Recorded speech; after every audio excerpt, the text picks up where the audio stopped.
The day they started treating my memory like a problem was the day I realized nobody was actually listening to me anymore. My name is Eleanor Brooks, and at 73 years old, I had grown accustomed to people offering to carry grocery bags, reach high shelves, or explain technology one already understood. What I had not grown accustomed to was being treated as though my own memories could no longer be trusted. It started during a family trust review at my son Kevin's house outside Columbus, Ohio. The meeting was supposed to be simple. A few updates, some paperwork, a discussion about assets connected to a family trust established years earlier. Nothing emotional, nothing controversial. At least that was the plan. The living room was already crowded when I arrived. Kevin sat beside his wife Melissa on the couch. Several relatives occupied chairs arranged around a large coffee table covered with folders, account summaries, and legal documents. Coffee cups rested beside neat stacks of paperwork. Melissa greeted everyone warmly, as she always did. She had a remarkable ability to make people feel comfortable. Family members trusted her. Friends trusted her. Even people meeting her for the first time seemed to trust her. That reputation carried weight. The meeting began shortly after lunch. One document after another was reviewed. Account balances, property updates, trust summaries. Everyone appeared eager to finish quickly and move on with their day. Then a page near the bottom of a packet caught my attention. At first, I thought I had misread it.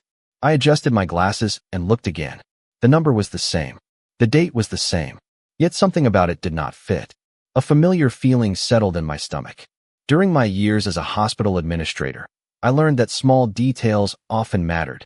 Not because they always revealed problems, because they sometimes revealed bigger ones. I quietly compared the page against another document in the packet. Then another. The inconsistency remained. Finally, I raised my hand slightly. I think there may be an error here. Several heads turned toward me. Kevin looked surprised. Melissa smiled politely. What kind of error? She asked. I pointed toward the date. This does not seem to match the sequence in the earlier records. For a brief moment, the room was silent. Then someone chuckled. Another relative smiled. One cousin leaned back in his chair and laughed softly. Eleanor found another mystery. More laughter followed. Not mean laughter. The kind people use when they assume a concern is harmless. I kept my voice calm. I am serious. Melissa glanced at the paperwork for only a second before looking up again. I remember that section, she said gently. Everything was reviewed already. Several relatives nodded immediately. One uncle shrugged. There you go. The conversation should have ended there. Everyone else seemed ready to move on. Yet as the laughter faded, I noticed something unexpected. Melissa's smile remained exactly the same, but her eyes did not. For the briefest moment, they shifted toward the document and then away again. Concern. Just a flicker. Barely visible. Most people would never have noticed it. I did. The discussion continued. New topics replaced old ones. People stopped paying attention. But I could not stop thinking about that reaction. Because if I truly remembered it wrong, if I truly misunderstood the paperwork, there was no reason for concern. Yet concern was exactly what I thought I saw. And before the meeting ended, I realized I was no longer interested in the date itself. I was interested in why Melissa seemed relieved when nobody looked any closer. The drive home should have been uneventful, yet I spent the entire trip replaying the meeting in my mind. Not the laughter, not even the dismissive comments. What stayed with me was that brief change in Melissa's expression. The more I thought about it, the less it looked like confidence. It looked like relief. When I pulled into my driveway, the sun was already beginning to set behind the trees. I carried my copy of the trust packet into the house and placed it on the dining room table. For a few minutes, I considered leaving it alone. After all, everyone else seemed convinced there was no issue. Maybe I really had remembered something incorrectly. Maybe age was finally catching up with me. The thought bothered me more than I wanted to admit. For most of my life, people came to me when they needed accurate information. I managed schedules, records, budgets, and personnel files for years. Details mattered. Accuracy mattered. Yet during that meeting, people reacted as though my concern was simply another symptom of getting older. Around 7 o'clock, my phone rang. It was my granddaughter Madison. Her voice carried the same curiosity I remembered from when she was a child. Grandma, are you still thinking about the paperwork? I laughed softly. That obvious? A little. We talked for a few minutes about ordinary things before she lowered her voice slightly. Can I tell you something? I immediately knew she had noticed something too. Of course. Madison hesitated. When everyone started smiling after you mentioned the date, I looked at Mom. I sat down at the table, and another pause followed. She looked worried. The word landed heavily. Not surprised. Not confused. Worried. I stared at the trust packet in front of me. You noticed that too? Madison seemed relieved. So I am not imagining it. We both laughed quietly. Then she said something that immediately got my attention. Grandma, if there was nothing wrong, why would she care whether anyone looked closer? After we ended the call, I sat alone in the kitchen long after dark. The question kept returning. Why indeed? The following morning, I pulled the packet back out and began reviewing it page by page. This time, I ignored the numbers and focused entirely on the sequence of events. Dates, references, meeting notes, supporting summaries. Several hours passed before I found the same inconsistency that bothered me during the family meeting. There it was again, a timeline that did not seem to fit. I checked another page, then another. The discrepancy remained. It was small, tiny really, the kind of thing most people would overlook. Yet once I saw it, I could not unsee it. Around noon, Madison arrived carrying coffee and a notebook. We spread the documents across the dining room table and started comparing dates. At first, nothing unusual appeared beyond the issue I had already noticed. Then Madison pointed toward a reference buried deep inside one of the summaries. What is this? I leaned closer. It was a note referencing an earlier review that should have occurred several weeks before the event described in the packet. We searched the documents again. Then again. Neither of us could find that earlier review anywhere. Maybe it is in another file, Madison suggested. Maybe. Yet something about the missing reference felt important. The trust packet described it as though everyone already knew it existed. But no supporting paperwork appeared anywhere. I leaned back in my chair and stared at the page. For a moment, the room became very quiet. Then Madison said something that changed the way I looked at the entire situation. Grandma, what if the problem is not the date? I looked up. What do you mean? She tapped the missing reference with her pen. What if the date is only the thing that led you to the real problem? Madison's question changed everything. Up until that moment, I had been focused on proving whether a single date was correct. Suddenly, I realized I might be asking the wrong question entirely. What if the inconsistency was only a symptom? What if the missing review she pointed out was the real issue? The possibility stayed with me long after she left that afternoon. That evening, I spread every document across my dining room table and began organizing them chronologically. Trust summaries, meeting notes, financial reviews, authorization forms, correspondence. By midnight, the table looked less like a dining room and more like an archive. Yet the longer I studied the records, the more one thing became clear. The missing review appeared repeatedly, not directly, indirectly. References, mentions, notes that assumed the review already existed.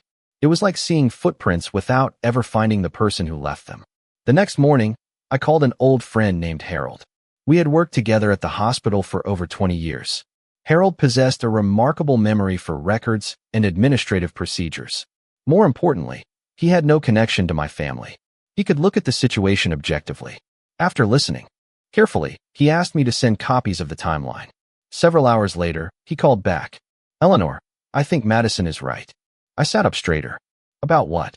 You are chasing the date because it is visible. The missing review is what matters. His answer immediately reinforced my own growing suspicion. Harold explained that administrative records rarely reference meetings that never occurred. If multiple documents mention the same review, then supporting materials should exist somewhere. Unless someone forgot to include them, I suggested. Harold paused. Or unless nobody realized they were missing. After ending the call, I returned to the paperwork with renewed focus. This time, I ignored every date except those connected to the missing review. One by one, I traced references through the records. Eventually, a pattern began emerging. The review seemed connected to several decisions finalized during the same period. More importantly, those decisions appeared in documents prepared by different people. That meant the review could not simply be an error repeated from one source. Multiple records acknowledged its existence. Around 3 o'clock, Madison returned carrying a laptop. She immediately noticed the new notes covering half the dining room wall. You have been busy. I smiled. So have you. She nodded and opened her computer. Actually, yes. Madison had spent the morning searching archived family emails connected to the trust. Most of them contained routine updates. Then she found something interesting. A message referencing a document packet distributed before the missing review took place. My pulse quickened slightly. Do we have the packet? Madison shook her head. Not that I can find. Another missing piece. Another reference. Another indication that something important once existed but was no longer attached to the official records. For several moments, neither of us spoke.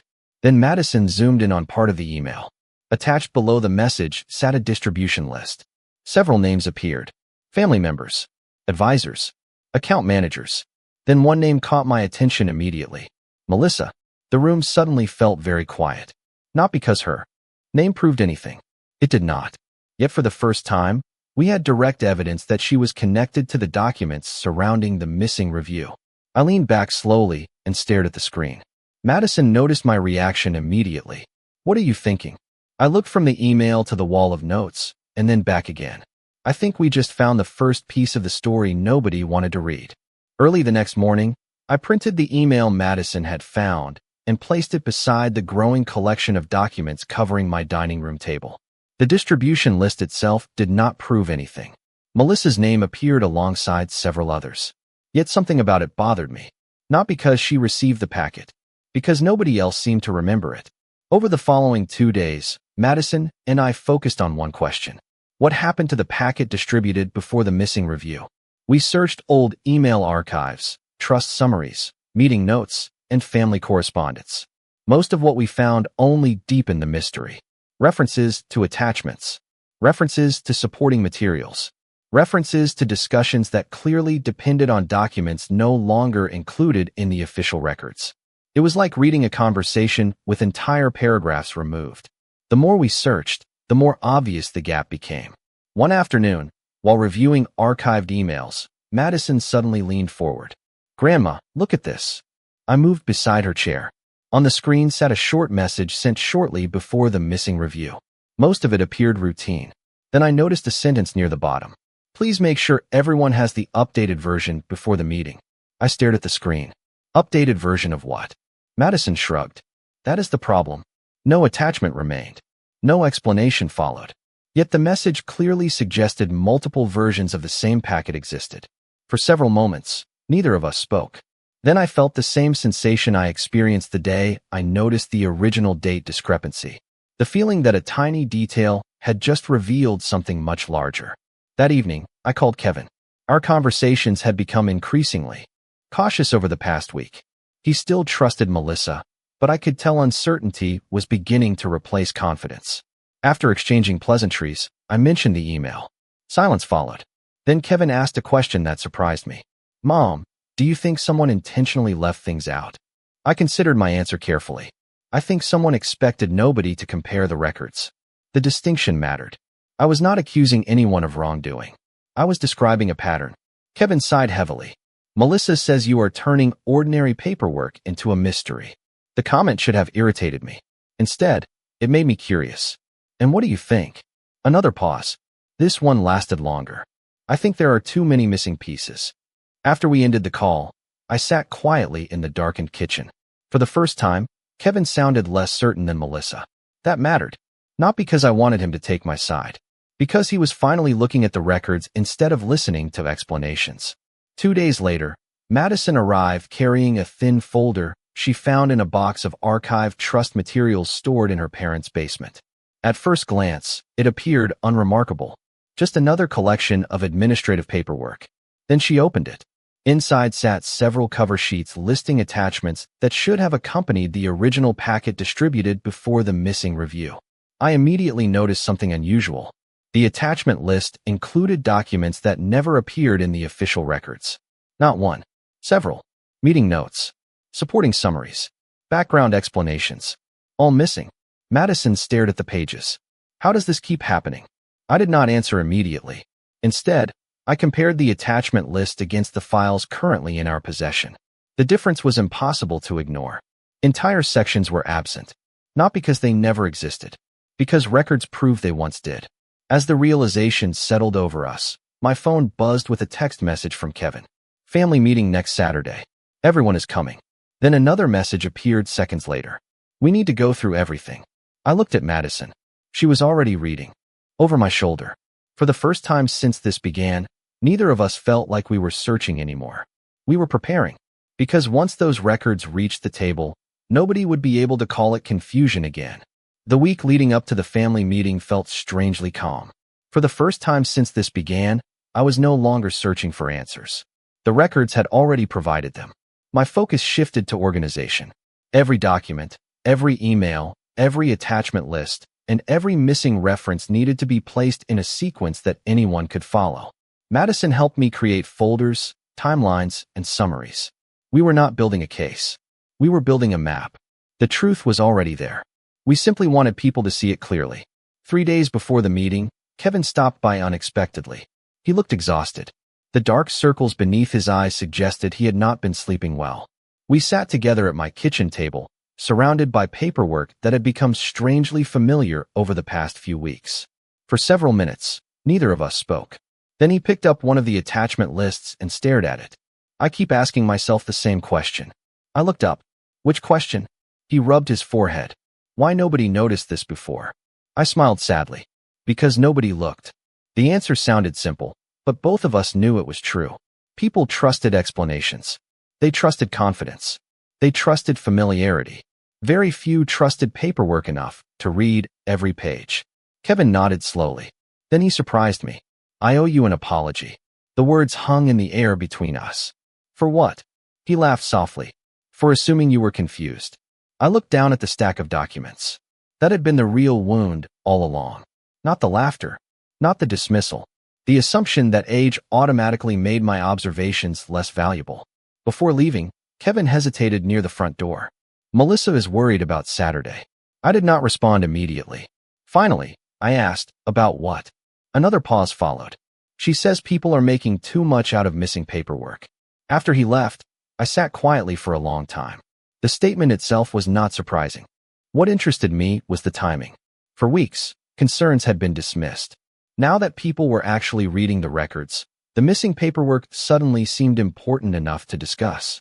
The following afternoon, Madison arrived carrying another small folder she discovered while helping organize archived files at her parents' house. We were not expecting anything significant. Most new discoveries lately turned out to be duplicates. This folder was different. Inside sat a collection of routing sheets attached to earlier trust reviews. Administrative paperwork. Nothing dramatic.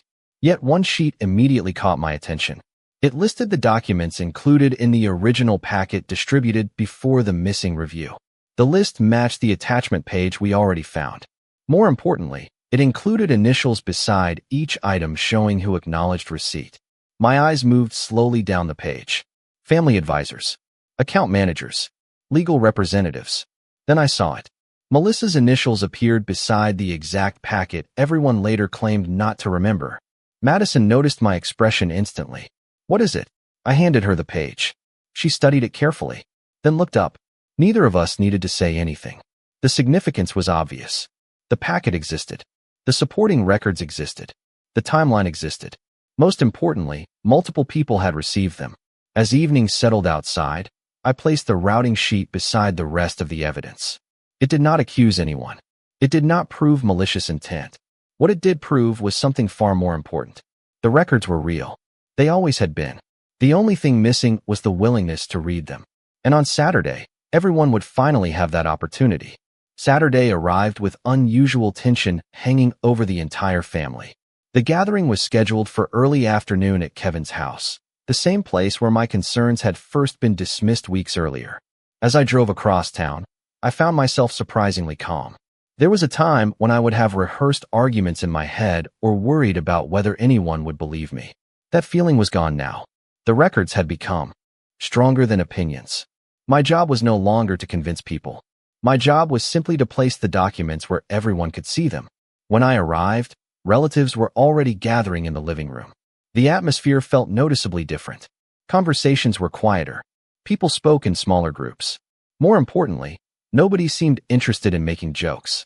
The trust records sat neatly arranged on the coffee table in organized folders prepared by Madison and me. Timelines, email references, attachment lists. routing sheets, missing review materials. Every piece was there. Melissa sat beside Kevin on the couch. She smiled politely when I entered, but the confidence I remembered from the first meeting seemed diminished. Not absent, just smaller, as though uncertainty had finally reached her as well. Once everyone settled into their seats, Kevin stood and addressed the room. His voice was calm but firm. Before we finish the trust review, there are additional records everyone needs to see. Nobody objected. Nobody rolled their eyes. The change was remarkable. A few weeks earlier, the mere suggestion of reviewing paperwork had triggered laughter. Now people leaned forward, curious, attentive. Madison distributed copies of the timeline while I remained seated quietly near the end of the table. The room filled with the sound of pages turning. At first, nobody said much. Then one relative paused over the attachment list. Another compared it against the packet they received during the original review. A third examined the routing sheet showing who acknowledged receipt of documents that later disappeared from the official record. The effect was gradual, not dramatic, like sunlight slowly illuminating a room. After nearly 20 minutes, my uncle lowered his papers and stared at the table. These files should have been included from the beginning. Nobody disagreed. Another relative pointed toward the routing sheet. Multiple people received them. Again, nobody disagreed. Across the room, Melissa remained unusually quiet. Her attention never left the paperwork. The documents were doing exactly what I hoped they would do. They were removing assumptions from the conversation. Nobody needed to debate memories. Nobody needed to choose sides. They only needed to read. Eventually, Kevin picked up the final document in the stack. The routing sheet containing initials acknowledging receipt of the missing review materials. He held it for several seconds before speaking. This is the part one cannot stop thinking about. The room grew still. Kevin looked around at the family. The documents existed. People received them. Yet somehow they disappeared from the records everyone relied on later. His words hung in the air, not as an accusation, as an observation. There is a difference. One invites an argument. The other invites reflection. For several moments, nobody spoke. Then an older cousin quietly said what everyone else seemed to be thinking. We spent weeks assuming Eleanor was confused. The silence that followed felt heavier than anything that came before. Not because people were embarrassed, because they were realizing how quickly they reached that conclusion. Without evidence, without questions, without looking. I glanced toward Melissa. For the first time since this began, she looked directly at me. There was no frustration in her expression, no defensiveness, only recognition. And somehow, I had a feeling the conversation that happened next was about to change everything. For several long seconds after our eyes met, neither Melissa nor I spoke. The silence in the room felt different now. Earlier, it had been the silence of uncertainty. Now it felt like the silence that arrives when people begin connecting pieces they previously ignored. Around the coffee table, relatives continued reviewing documents. Nobody seemed interested in defending old assumptions anymore. The records had changed the conversation. Facts tend to do that. Eventually, Melissa lowered her eyes toward the paperwork in front of her. When she finally spoke, her voice sounded much softer than usual. I never thought this would become such a big issue. The statement surprised me, not because it sounded dramatic, because it sounded honest. Several relatives looked toward her. Nobody interrupted. Nobody rushed to defend her. For once, people seemed willing to let the conversation unfold naturally. Kevin leaned forward. What exactly did you think would happen? The question hung in the air. Melissa hesitated. Then she sighed.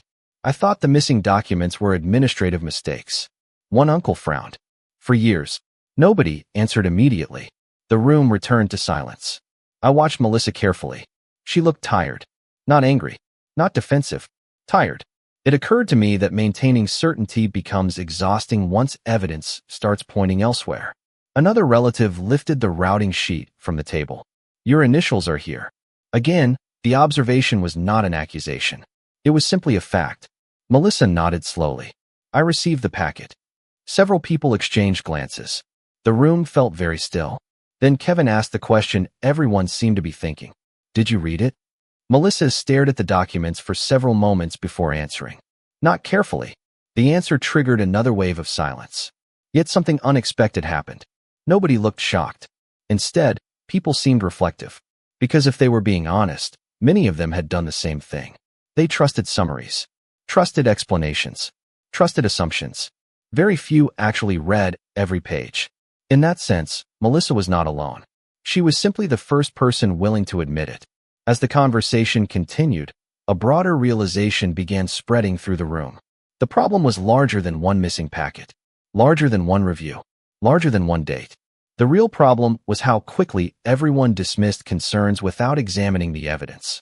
I remembered the laughter during that first meeting, the smiles, the comments about confusion, the polite suggestions that I remembered things incorrectly. Looking around the room now, I realized something important. Most of those people were not cruel. They were simply comfortable. It felt easier to assume the older woman was mistaken than to question the records. Easier to trust familiar explanations than investigate inconsistencies. Eventually, my cousin Richard set down the final document and looked directly at me. You knew something was wrong from the beginning, didn't you? I considered the question carefully. Then I shook my head. No. Several people looked surprised. I smiled faintly. I knew something did not fit. There is a difference. That distinction seemed to matter. Because the truth was that I never possessed secret knowledge. I noticed a detail. Then another. Then another. The records did the rest. As the afternoon progressed, the atmosphere in the room continued changing. The tension slowly disappeared, replaced by understanding. Relatives discussed ways to improve record keeping, future reviews, better communication. Nobody seemed interested in assigning blame anymore. The focus had shifted toward learning. Before leaving, Richard laughed softly and shook his head. You know, we all spent weeks talking about whether Eleanor was confused. A few embarrassed smiles appeared around the room. Richard looked down at the stack of records, then back at me. Turns out the documents remembered everything perfectly. For the first time all day, genuine laughter filled the room. Not mocking laughter. Relief. And as I listened to it, I realized the most important part of this story was never about proving I was right. It was about reminding people that age does not erase wisdom. Sometimes the person everyone stops listening to is the one paying the closest attention. The gathering continued for another hour, but the mood had changed completely. The tension that dominated previous meetings had faded, replaced by something far more valuable. Curiosity. Relatives who once dismissed questions were now asking them. Family members who previously trusted summaries were requesting original records. For the first time since this began, people seemed genuinely interested in understanding what happened instead of deciding who was right. I sat quietly near the end of the table and watched the conversations unfold. It was remarkable how quickly a room could change once evidence became more important than assumptions. At one point, Kevin stood and carried several folders into the dining room, where additional table space allowed people to spread out the paperwork. Soon small groups formed around different sections of the trust records. Some compared timelines. Others reviewed meeting notes. A few examined the attachment lists and routing sheets that revealed how much information had disappeared from the official packet. Nobody argued. Nobody raised their voice. They simply read. That simple act seemed almost revolutionary. Madison eventually joined me near the kitchen counter. She watched the room for several moments before smiling. This is what should have happened the first time. I nodded. She was right. If everyone had examined the records before reaching conclusions, none of this would have become such a long and painful process. Yet perhaps there was something important in that realization too. Sometimes people only learn the value of evidence after discovering how easy it is to ignore. Later that afternoon, an unexpected conversation began near the dining room table. One of my cousins held up the routing sheet and pointed toward the attachment list. You know what surprises me? He asked. Several relatives looked up. The missing documents were not hidden. The records proved they existed. We simply stopped looking. The observation spread through the room. More heads nodded. More people reflected on it. The truth was becoming increasingly obvious. Nobody needed a villain to explain what happened. Assumptions, convenience, and misplaced confidence had done enough damage on their own.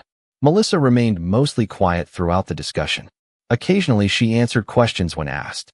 Occasionally, she reviewed documents alongside everyone else. At one point, she approached me while others remained occupied around the table. For several seconds, neither of us spoke. Then she sighed softly. I think I understand something now. I waited. I spent so much time trusting what I remembered that I stopped checking what was actually written down. Her voice contained no defensiveness, no excuses, just reflection. I appreciated that. A lot of people did, I replied. Melissa nodded. Then she glanced toward the dining room where relatives continued studying records, including me. The conversation ended there. It did not need to become anything larger, because the real lesson had already emerged. This story was never about proving one person wrong. It was about what happens when people stop verifying information because they trust familiar voices. As evening approached, relatives gradually prepared to leave. Yet unlike previous gatherings, nobody seemed eager to escape uncomfortable conversations. Instead, people lingered. They talked. They shared observations. They compared notes. More importantly, they listened. Before leaving, my aunt approached and squeezed my hand. You know, she said softly, I thought we were protecting you when we assumed you were confused. I smiled sadly. I know. Her eyes lowered briefly. We never considered that we might be protecting ourselves from doing extra work. The honesty surprised me. But she was not wrong. Reading records takes effort. Questioning assumptions takes effort. Listening takes effort. The easiest path is often the one people choose first. As the final cars disappeared down the street and the house grew quiet, I realized something important. The records had already proven what needed proving. Now something else was happening. My family was beginning to understand why the records mattered in the first place. And that understanding would matter long after the paperwork was filed away. The weeks that followed felt surprisingly peaceful.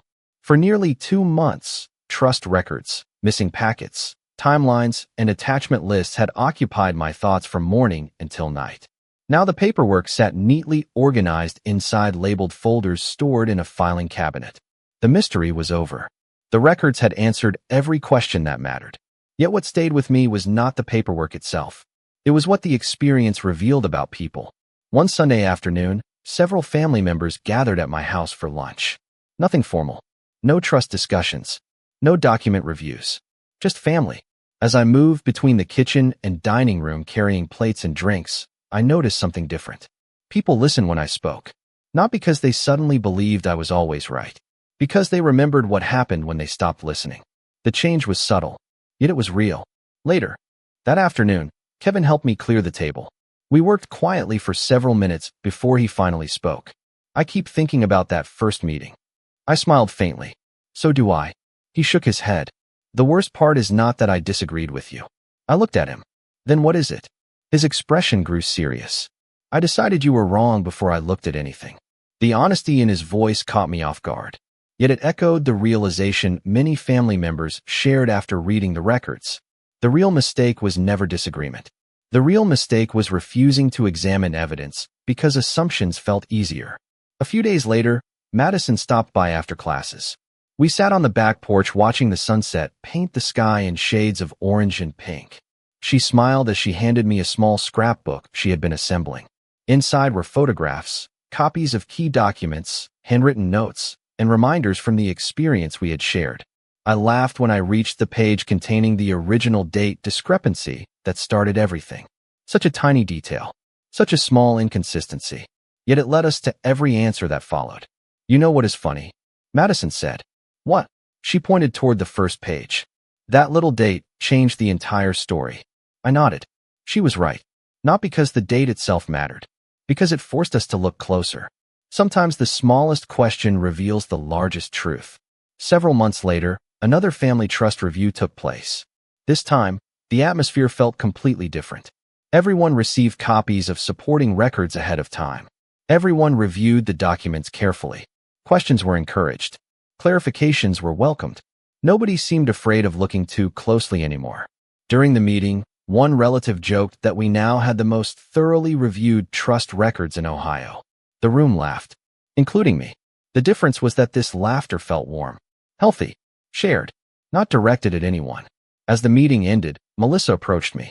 Our relationship had improved gradually over the previous months. Not because of dramatic conversations, because of small honest ones. She smiled and held up a folder. I checked every attachment twice. I laughed. I believe you. For a moment, we simply stood there smiling. Then she said something I will never forget. Thank you for not giving up. The words surprised me. Yet they also felt important. Because there had been moments when giving up seemed easier. Moments when accepting other people's assumptions would have required far less effort. Instead, I trusted what I saw. As I drove home that evening, I thought about the comment that started everything. They thought I was confused. Looking back now, I understood something important. The records did not prove I was smarter than anyone else. They did not prove I was perfect. They proved something much simpler. Paying attention still matters. Experience still matters. And sometimes the person everyone stops listening to is the only person asking the right question. In the end, nobody called it confusion anymore. The records had settled that question long ago.